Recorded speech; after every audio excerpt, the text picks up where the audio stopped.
Would you like to have something available that would help ease your loved one's frustration and agitation? How about something that could quickly transform you from feeling like a frazzled caregiver to feeling a sense of peace once again? Or maybe you just want to relive a special memory with your loved one. Stick around as I tell you how I was able to experience all of these transformations with my wife, Shanna. Welcome to the Surviving Alzheimer's podcast. I'm your host, Ken Cardita.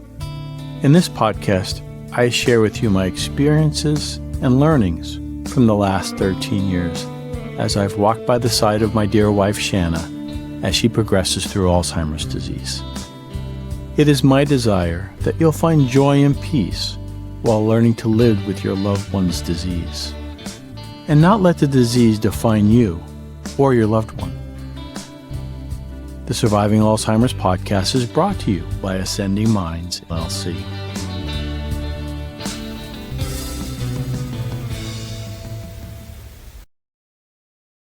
Welcome to episode 27 of the Surviving Alzheimer's podcast.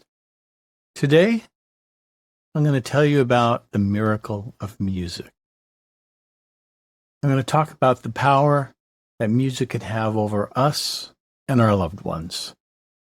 I'll tell you how music has enriched both mine and Shanna's lives over decades. Music has played an important role for both of us, and it has helped us to stay connected to each other. I'll share what I've learned about how music can reach through dementia and touch our loved ones. Finally, I'll share some tips on how you might be able to use music with you and your loved one to help you to feel peace and stay connected. Today's listener's comment was left as an Apple review. It was left by someone who left their name as Tarzan47. This is what they wrote. 4 years ago, my father passed away. I was able to care for him in my home for about 2 months while he battled Lewy body dementia. It was one of the hardest things I've done, but it was awesome to spend this time with him near the end of his mortal journey. This podcast has helped me immensely as I continue to try to understand that difficult time and the challenges my family faced during this battle. Thank you for leaving that review. And of course, I'm sorry for your loss. I'm grateful that the podcast can help you sort through some of the emotions and feelings and the experiences that you had as a caregiver. Before discussing the transformative and restoration power of music, I thought it would be wise to share some background on how music has been part of both Shanna and my life. Shanna loved music and still does. She sang quite a bit.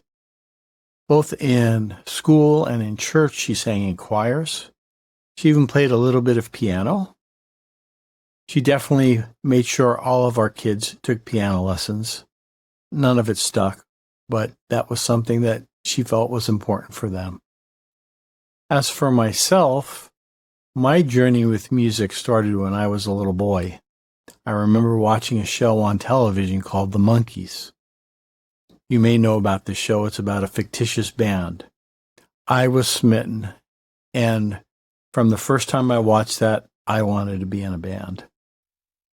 So my next door neighbor and I, we both started taking guitar lessons at about the age of 8 years old. And I have never stopped playing. I've played in bands on and off throughout my whole adult life. I'm even in a band right now. In fact, playing in a band played an integral part in how Shanna and I met. That's definitely a story for another episode. Suffice it to say, music has been a lifelong passion and hobby for me. Now, the transformation and restorative power of music. Music does have this power to transport us. Can you think of a time where maybe you're in the middle of doing something and a song might come on the radio from back in the day, and you just stop and close your eyes for a second, and it just takes you back to that place, that feeling, that event that you have associated with that song. Music can instantaneously change our moods. While I was writing this episode, I had some music on in the background, and a song came on from Les Miserables called Bring Him Home. This brought back a flood of memories as I just stopped to think about the many times Shanna and I have seen Les Miserables on Broadway and in other theaters. In fact, this whole string of memories came when I first met Shanna, and she was so into Broadway musicals. Me, I was more of a rock and roller, but over the years, I went with her to many Broadway musicals, and I learned to love a lot of them. Les Mis being one that we've probably seen 6 or 7 times, and it has a lot of memory. So when I hear that song, it really touches me very deeply. And so now that memory of going back and sharing all those experiences with her is triggered by that song. Let me tell you what I've observed in the 2 years that I've hung out in memory care centers with my wife and her fellow residents. I've often seen music bring smiles to people who are sometimes just staring off into space. It actually has infused life into people. I just witnessed this once again earlier today when I went to visit Shanna and spent some time with her. On Saturdays, there's a music therapist that comes, and I'll talk more about her later. There's this woman who is pretty progressed in her disease, and she's, for the most part, keeps to herself. She sleeps a lot during the day. Sometimes you can even just see her dozing off in the chair between or during an activity. On a good day, I can talk with her and say a few things, and I'll get a response and get her to smile. But something magical happens whenever someone comes to play music. I have seen this time and time again. I saw it today as she sat in front of Shanna and I, and the music therapist started playing the piano with an up-tempo number, and she starts taking her arm and starts swinging it to the beat, and is animated. Her body is moving, and she's just so into it. It is so cool to see that. Her eyes light up. In fact, when Shanna first moved to this memory care center about a year ago, this person would get up and dance on her own, and she would just have a good time. And then Shanna quickly followed suit. So this woman and Shanna often will get up and dance. Yeah, these days, sometimes they need someone to help them get up and get started dancing. And that's one of the things I love about the staff where Shanna's at.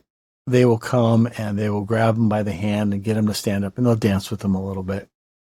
It is so amazing to see this. I've seen this in other people, but this one particular lady, it's amazing how it transforms her. I've also noticed in memory care centers that playing music in the background can really help set a mood. I'll contrast this. In the first memory care center that my wife lived at, they did not have music playing throughout the common area. They just had the ability to play music off of a television set that was used for activities in the main gathering area. And they would often put music on in the background when an activity wasn't going on. Something that I noticed, though, I used to hang out with Shanna, and I would sit at her table with her waiting for dinner to be served. And a lot of times at memory care centers, it might take them a little bit of time to plate up all the food and bring it out to all the residents. And oftentimes, they like to sit the residents down 15, 20 minutes before they start bringing the food out. So it's quite possible that the residents are sitting at the table for 20 minutes to half an hour before they can start eating. And this is a lot of dead time. And when I was in the other memory care center, I realized that the residents would get very restless. They'd be wondering where the food was, or they'd be asking what's for dinner. Or they would just be getting restless, and a lot of them would just get up and start walking away.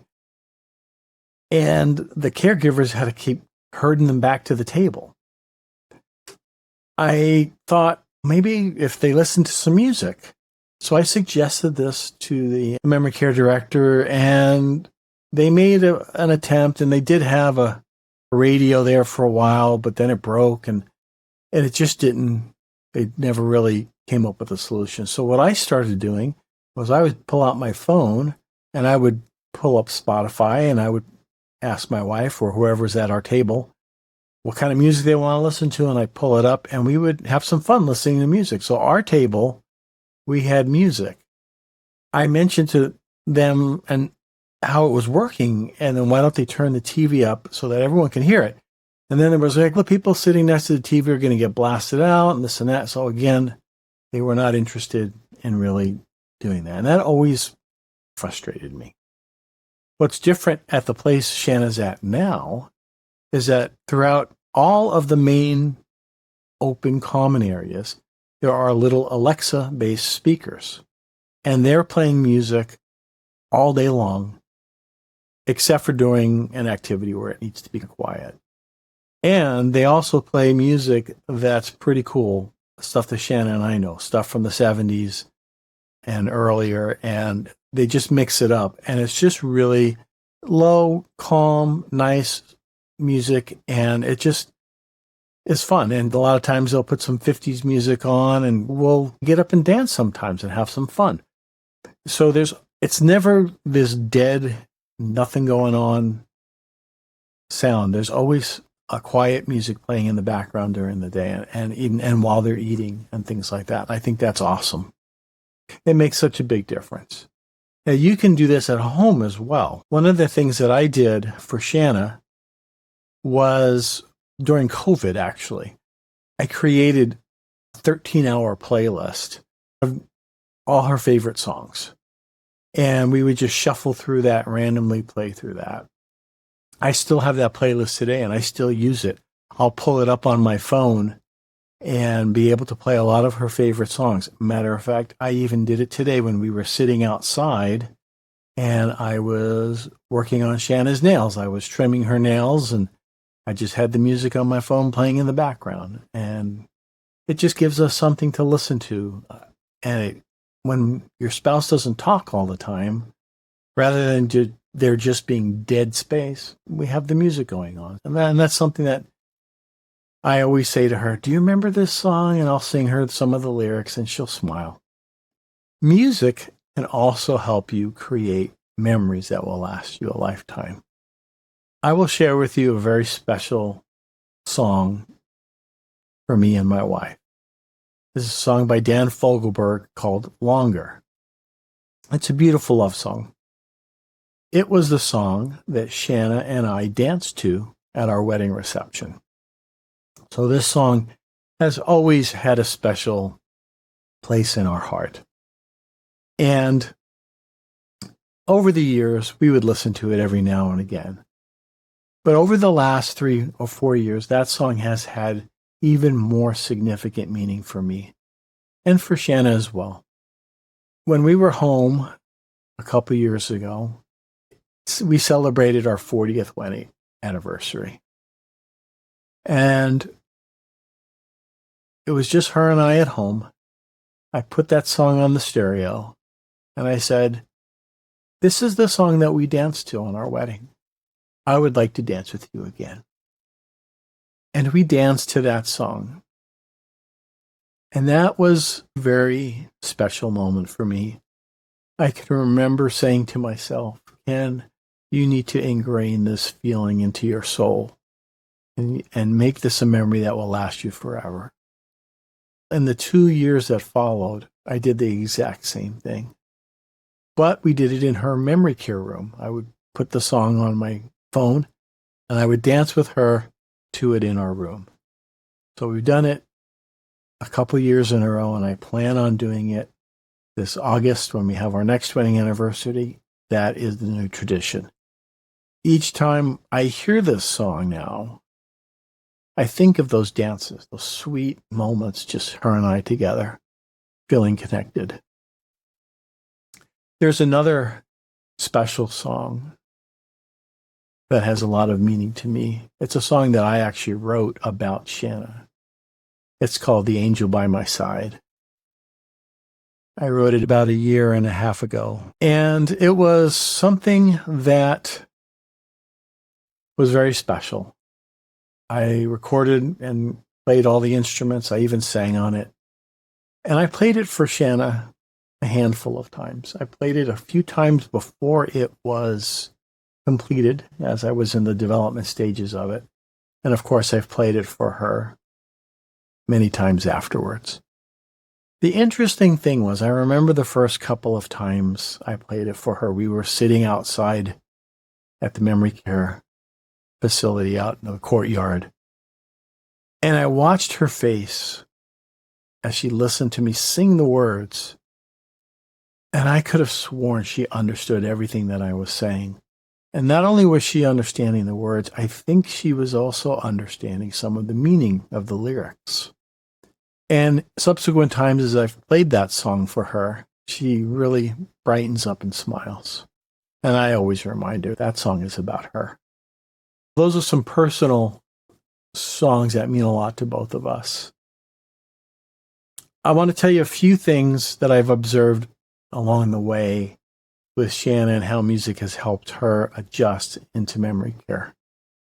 The very first memory care center that she lived at had a happy hour every Friday, and they would have an entertainer come to the facility and entertain all of the assisted living and memory care people who wanted to see it. And they did this once a week, every Friday. And it was usually some retired musician who would sing, maybe play an instrument. Some were just karaoke, but they really would get the crowd involved, and they would encourage them to get up and dance. The history with me is probably the only time I've ever really danced with Shanna was at our wedding. Whenever we would go to a club or just go to a party, I felt very embarrassed and self-conscious and never liked to dance. I watched Shanna get up a couple of times with these karaoke singers at the memory care center, and I watched the caregivers dance with her. And they motioned to me to dance with her. The first time I felt embarrassed and I didn't act on it. And I distinctly remember going home that day thinking, Ken, you've got to stop. You need to dance with your wife. Who cares if you can't dance? Who cares what other people think? So the next Friday, I brought all my courage and I started dancing with Shanna.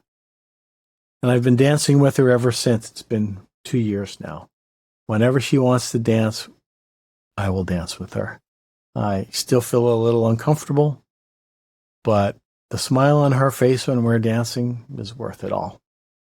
And again, music has helped heal me, because imagine if I would have never danced with her, how much regret I would have felt. I'm so grateful. I'm sorry it took me 40 years, but I'm grateful that I'm dancing with her now. Now, there's listening to music and watching performers, and now there's music therapy. So I told you a little bit about the music therapist.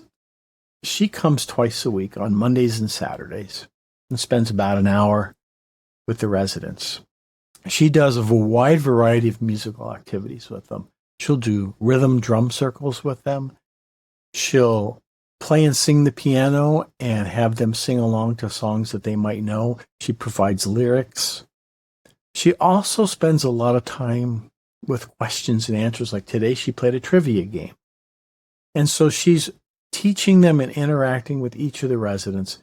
And what's really awesome about how she does this, as she approaches each resident, she knows them by name. She knows them by what their abilities and capabilities are. And she will tailor the experience to that particular individual's abilities to communicate. She has a special place in her heart for my wife, Shanna. She always tells me about some things that happened in the previous time she was there if I wasn't around. And it's pretty cool. So we've gotten to know her pretty well. In fact, after the first couple of times of seeing it, I asked her, I said, hey, you're playing a lot of songs from the 40s and the 50s. That's before we were even born. Can you play something from the 70s? That's something Shanna might recognize.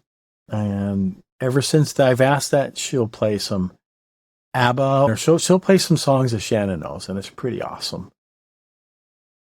She found out that I play the guitar, and she invited me to bring my guitar one time and just play along. That was an interesting experience for me because all I was doing was looking at the sheet music. I knew some of the songs because I'd heard her play them a few times. And so I was basically just jamming along with her. And we had a good time. And we've done it about 4 or 5 times in the last few months. And she keeps wanting me to do it. We have a blast.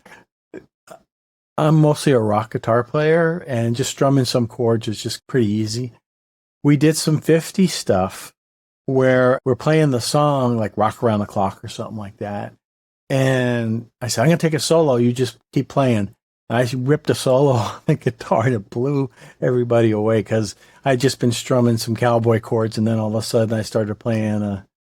It reminded me of the movie Back to the Future when Marty McFly plays like Van Halen stuff. It was like that.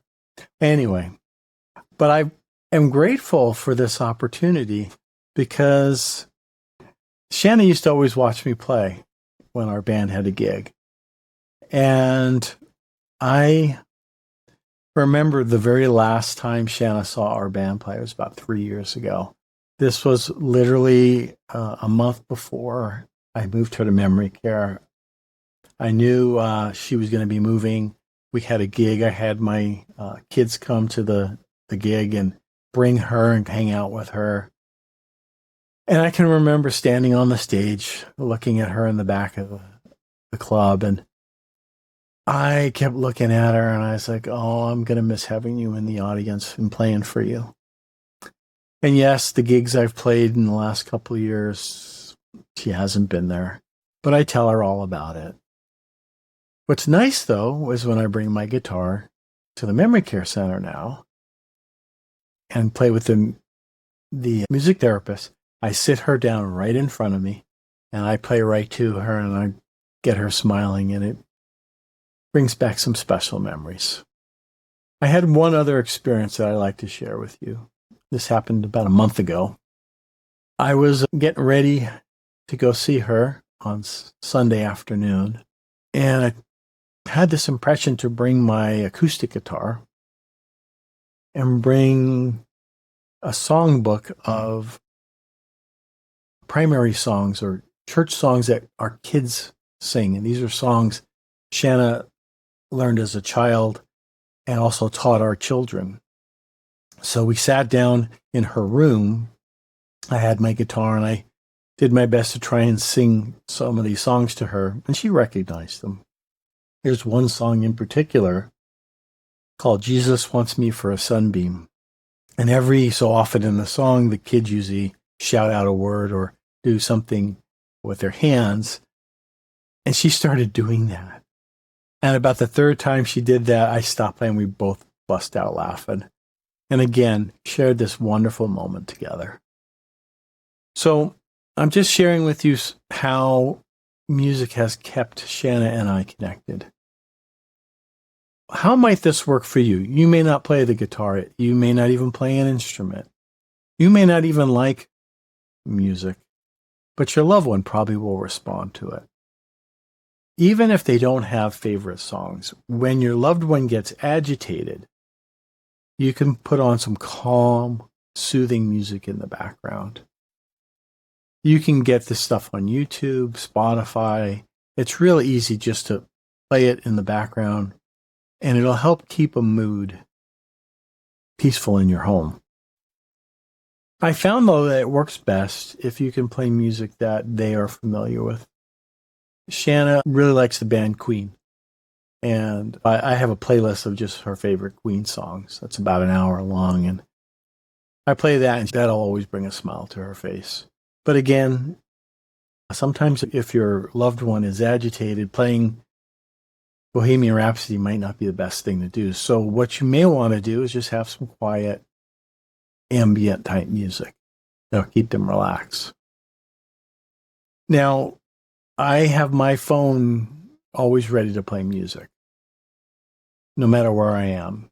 And that has come up and helped me so many times. When Shanna was back living with me and we'd go out in public and we'd be waiting at a restaurant or we'd be doing something, I could always pull my phone out and put on a song or two just to, again, give her something to listen to and focus on.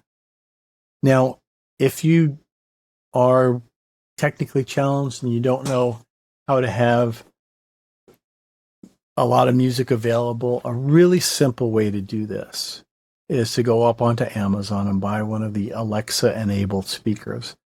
I believe they're about $30 or $40. You just get them connected to your Wi-Fi, and then you literally just talk to this little speaker, and you say, Alexa, play Billy Joel. Alexa, play Elton John. Or Alexa, play calm music. And it will automatically do that. You can also give it commands like lower the volume, raise the volume, pause, stop, without even having to fidget with a remote control. It's quite easy to use.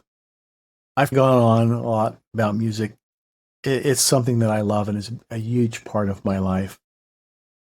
I wanted you to understand that it really is powerful, how it can help connect people and how it can help calm people down and change and set the mood.